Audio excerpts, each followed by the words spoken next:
نحمده ونستعينه ونستغفره ونعوذ بالله من شرور أنفسنا وسيئات أعمالنا من يهده الله فلا مضل له ومن يضلل فلا هادي له أشهد أن لا إله إلا الله وأشهد أن محمدا عبده ورسوله اللهم صل وسلم على هذا النبي الكريم وعلى آله وأصحابه أجمعين فيا عباد الله إني أوصيكم وإياي بتقوى الله فقد فاز المتقون اتقوا الله حق تقاته ولا تموتن إلا وأنتم مسلمون اسمعوا قول الله تعالى في كتابه العظيم وهو أصدق القائلين أعوذ بالله من الشيطان الرجيم بسم الله الرحمن الرحيم وأقيموا الصلاة وآتوا الزكاة واركعوا مع الراكعين صدق الله العظيم. Masyarul muslimin, jamaah Jumat yang dimuliakan oleh Allah Subhanahu wa taala. Setelah kita bersyukur kepada Allah Subhanahu wa taala dan berselawat kepada Nabi besar Muhammad sallallahu alaihi wasallam, khatib akan menyampaikan uraian khutbah dengan judul Rahasia Besar di Balik Salat Berjamaah. Masyarul muslimin, jamaah Jumat yang dimuliakan oleh Allah Subhanahu wa taala. Salat merupakan ibadah yang sangat diwajibkan di dalam Islam. Bahkan imaduddin, tiang agama satu-satunya adalah salat. Betapa banyak dalil-dalil dalam Al-Quran dan di dalam hadis-hadis baginda Rasul yang menjelaskan tentang keutamaan daripada salat. Bahkan baginda Rasulullah sallallahu alaihi wasallam mengatakan dalam sebuah hadis sahih, apa kata Nabi? Al-ahdul ladzi bainana wa bainahumus salah. Batas, jarak pembatas antara umat Islam dengan orang-orang kafir adalah salat. Faman tarakaha faqad kafar. Siapa yang meninggalkan salat maka sungguh dia telah kafir. Tapi ingat kaum muslimin yang dimuliakan oleh Allah, orang yang meninggalkan salat tidak langsung kafir dengan makna irtadda, murtad, bukan.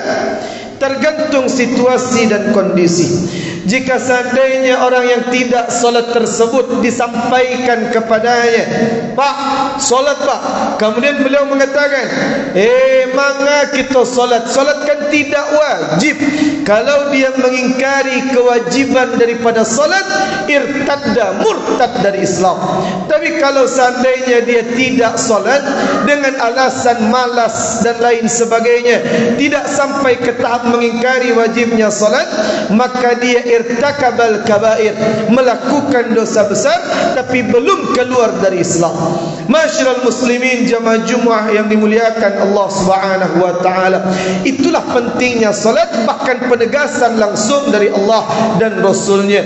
Maka timbul pertanyaan, bagaimana dengan salat berjamaah? Maka ingat kaum muslimin yang dimuliakan oleh Allah, banyak jamaah yang bertanya, "Ustaz, mengapa Nabi tidak berdoa saja kepada Allah?" Apa doa Nabi? "Ya Allah, jadikanlah seluruh umatku, seluruh masyarakat Islam, seluruh umat Islam, seluruh hamba-Mu ya Allah, jika azan sudah berkumandang, mereka akan dengan sendirinya datang ke masjid salat berjamaah." Kenapa Nabi tidak berdoa demikian? Bukankah kalau Nabi yang berdoa pasti akan dikabulkan oleh Allah? Tapi sayang beribu sayang, Nabi diutus ke muka bumi mentarbiyah, mendidik umatnya, tidak dengan semudah membalikkan telapak tangan. Ada tahapan demi tahapan pendidikan yang disampaikan oleh Nabi kepada umatnya.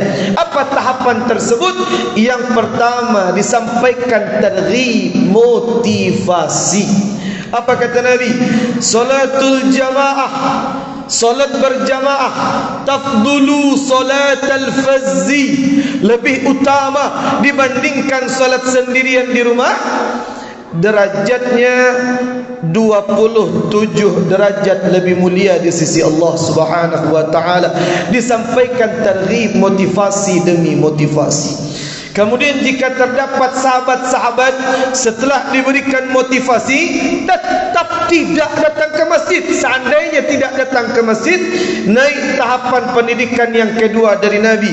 Apa yang kedua? Yaitu inspeksi, diabsen satu persatu. Selesai Nabi menjadi imam, kemudian beliau tawajuh menghadapkan wajah ke hadapan para makmum sahabat-sahabat ketika itu. Apa kata Nabi? Asyahidun fulan, asyahidun fulan, mana si fulan, mana si fulan, kenapa tidak datang ke masjid? Kemudian sahabat yang lain mengatakan, mereka solat di rumahnya ya Rasul. Apa kata Nabi? Layantahiyanna, layantahiyanna, orang yang hari ini tidak ke masjid, esok kembali dia ulangi tidak ke masjid, la uharriqanna alaihim buyutahum, saya bakar rumah-rumah mereka. Setelah diberikan motivasi, tidak datang ke masjid, kemudian inspeksi, diabsen satu persatu, masih tidak ke masjid, naik ke tahapan yang ketiga, yaitu mal'un, laknat yang disampaikan oleh Nabi. Maka ingat kaum muslimin yang dimuliakan oleh Allah, inilah dalil yang menyebabkan 3 dari 4 ulama mazhab yang mengatakan bahawa solat berjamaah wajib bagi laki-laki jika tidak terdapat uzur dan halangan syar'i di dalamnya. Masyarul muslimin jamaah Jumaah yang dimuliakan oleh Allah Subhanahu wa taala, kalau dalam prinsipnya kita datang ke masjid karena takut laknat dari Nabi, maka solat berjamaah akan menjadi beban bagi kita. Jadikanlah solat berjamaah sebagai kebutuhan kita. Kaji banyak pahala-pahala yang disediakan Allah. Apa pahalanya? Inilah yang ingin khatib sampaikan pada siang yang berkah ini. Imam Bukhari meriwayatkan sebuah hadis dalam kitab Sahih Bukhari miliknya. Imam Nawawi meriwayatkan hadis yang sama dalam kitab Sahih Muslim, Imam Muslim. Kemudian yang ketiga, Imam Nawawi meriwayatkan dalam kitab beliau Riyadhus Shalihin hadis yang sama dengan 2 imam tadi. Apa hadisnya? Siapa yang datang ke masjid, sebelum ke masjid tawaddu'a wa ahsana wudu'ah, dia berwuduk terlebih dahulu di rumahnya, wa ahsana wudu'ah, kemudian dia sempurnakan wuduknya. Sebelum ke masjid dia berwuduk dan menyempurnakan wuduknya di rumah, maka al-khatwatul ula, langkah yang pertama di depan pintu rumahnya, menjelang dia langkahkan kaki-kakinya ke masjid, maka ingat, langkah yang pertama dari depan pintu rumahnya, yarfa'u biha darajah, Allah angkat 1 derajat untuknya. Al-khatwatu tsaniyah, tsalitsah, rabi'ah ila akhir al-khatwat. Langkah kedua, 3, 4, 5 sampai dia di depan pintu masjid. Semakin banyak langkah yang dia lakukan, maka semakin banyak pahala yang Allah hapuskan untuknya. Belum selesai di sana, ketika dia sampai di depan pintu masjid, sebelum masuk ke dalam masjid, dia tadahkan tangan kepada Allah, dia berdoa kepada Rabbnya. Apa doanya? Allahumma ftah li abwaab rahmatik, ya Allah, bukakan pintu rahmatmu untukku. Selesai dia berdoa, wal malaikatu yaqulun, malaikat mengadahkan tangan kepada Allah, berdoa kepada Allah Subhanahu wa ta'ala. Apa doa malaikat? Allahumma arhamhu, ya Allah rahmati dia, ighfir lahu, ampuni dosanya ya Allah, wa tub alaihi, dan terima seluruh taubatnya ya Allah. Bayangkan kaum muslimin, belum mengerjakan solat berjamaah, masih di depan pintu rumah, berjalan sampai di depan pintu masjid, 3 doa malaikat kita dapatkan. Rahmat Allah untuk kita, ampunan Allah untuk kita, dan semua taubat kita diterima oleh Allah. Belum solat berjamaah, masih sampai di depan pintu masjid, jutaan kebaikan yang kita dapatkan. Kemudian dia kerjakan solat berjamaah, mendapatkan 27 pahala. Setelah itu Nabi menutup hadis yang mulia itu. Apa kata Nabi? Siapa yang selesai solat, dia masih tetap duduk di dalam masjid, entah itu yazkurullah, dia zikir kepada Allah, wa yaqra'ul Quran, dia membaca Al-Quran, kemudian mendengarkan pengajian, kemudian ya'takifu fil masjid, dia iktikaf di dalam masjid, selagi malam yuhdis, selagi dia tidak berhadas, tidak buang angin, uduknya tidak batal, kemudian tidak mengucapkan kalimat yang lagha, sia-sia, menggunjing, mengumpat, menghina orang lain, selagi tidak melakukan dua hal tersebut, Allah tetap alirkan pahala berjamaah untuknya. Itulah sebabnya kaum muslimin, ada pengajian selesai solat, datang hadir. 1 jam paling lama pengajian, maka pahala berjamaah Allah alirkan kepada kita 1 jam lamanya. Itulah kebaikan yang diberikan oleh Allah Subhanahu wa taala. Masyarul muslimin, jamaah Jumat yang dimuliakan oleh Allah Subhanahu wa taala. Kemudian keutamaan yang lainnya adalah Allah Subhanahu wa taala melalui lisan baginda Rasul sallallahu alaihi wasallam mengatakan, sab'atun, 7 golongan, yudhilluhumullahu yawma la dhilla illa dhilluh, Allah berikan naungan di hari kiamat ketika tidak ada naungan yang lain selain naungan Allah. Siapa 7 golongan tersebut? Salah satunya adalah rajulun qalbuhu mu'allaqun fil masajid, orang yang hatinya sangat terikat dan cinta dengan masjid. Ketika azan berkumandang, dia tinggalkan perdagangannya. Ketika azan berkumandang, dia tinggalkan bisnisnya. Azan berkumandang, dia tinggalkan keluarganya. Azan berkumandang, dia tinggalkan kesibukannya. Datang dia ke masjid, mengerjakan solat berjamaah. Itulah yang mendapatkan syafaatul uzma, syafaat yang besar dari Allah Subhanahu wa taala. Siapa dia? Orang yang hatinya terikat dan cinta dengan masjid.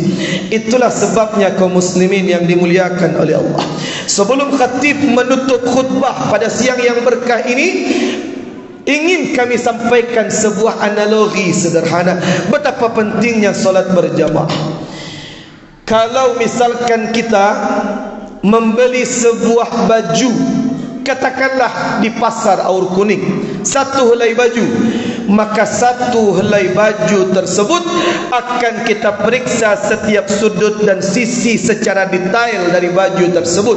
Kita lihat kerahnya pas atau tidak, kemudian tangannya sama panjang atau tidak, ada yang robek atau tidak, kemudian ketiaknya aman atau tidak, kemudian bajunya pas, lapang, sempit atau bagaimana, kemudian kancingnya cocok atau tidak, lubangnya cocok atau tidak. Kalau kita beli 1, tapi kalau kita memborong 20 helai, 100 helai, 200 helai, maka tidak akan pernah kita cek setiap sudut dan detail dari bajunya. Langsung kita bungkus, bawa pulang, selesai. Kalau beli banyak, begitupun dengan solat berjamaah. Kalau kita solat sendirian, Allah akan mengupas solat kita lebih mendalam. Kita khusyuk atau tidak, ada gerakan tambahan atau tidak, pikiran fokus kepada Allah atau tidak, ada yang lain di hati kita atau tidak. Kalau solat sendiri.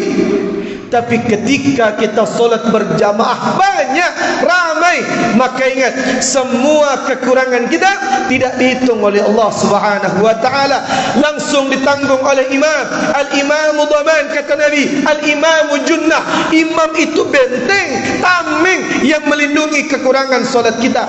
Bagaimana caranya? Solat berjamaah, seluruh kekurangan kita tidak dibebankan kepada kita. Itulah baiknya Allah Subhanahu wa taala bagi orang yang senantiasa solat berjamaah ke masjid. Fa'tabiru ya ulil absar la'allakum turhamun.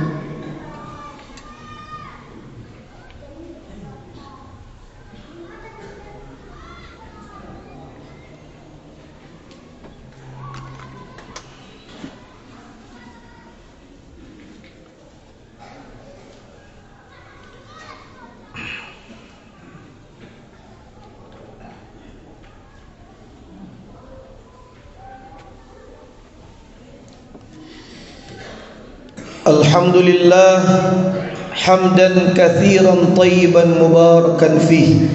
أشهد أن لا إله إلا الله وأشهد أن محمدا عبده ورسوله. اللهم صل وسلم على هذا النبي الكريم وعلى آله وأصحابه أجمعين. فيا عباد الله إني أوصيكم وإياي بتقوى الله فقد فاز المتقون. اتقوا الله حق تقاته ولا تموتن إلا وأنتم مسلمون. اسمعوا قول الله تعالى في كتابه العظيم وهو أصدق القائلين. أعوذ بالله من الشيطان الرجيم. بسم الله الرحمن الرحيم. إن الله وملائكته يصلون على النبي يا أيها الذين آمنوا صلوا عليه وسلموا تسليما. اللهم صل وسلم وبارك عليه وعلى آله.